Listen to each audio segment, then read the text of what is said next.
Good evening. Metro has apologised after 3 busy train lines were shut down during this morning's peak. Thousands of commuters were caught out, with hundreds forced to jump onto tracks and walk. More from Andrew Lund. The Monday morning commute isn't meant to be this hard. Very bad. Very bad. With peak hour trains stuck along the Pakenham line, hundreds of people had no choice but to jump or climb onto the tracks. It's nicer to be outside than in there. It was getting very hot. Some gave up and waited by the road for cabs. Most walked along the rails to Caulfield to take their chance on the crowded Frankston line. It's almost 3 hours since I left home.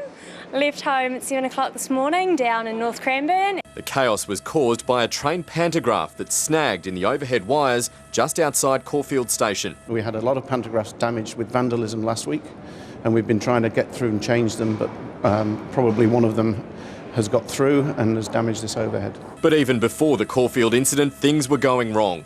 A track fault forced the cancellation of trains between Cranbourne and Dandenong, while the Sandringham line was shut down after a works train derailed near Windsor just before midnight. It's annoying. Metro stuffs it up enough as it is without major issues like this.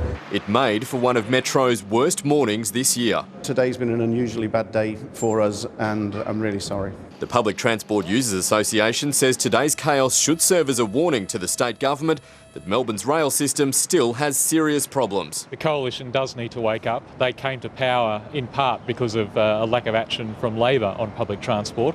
They may fall into the same trap in the next election. There are a lot of very unhappy people today. We apologise for that, but we are making the investment. We're putting an enormous amount of money in.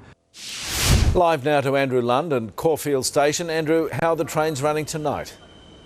Well, Pete, good news. The trains are back up and running. The last of the affected lines reopened a short time ago. That was the Cranbourne line.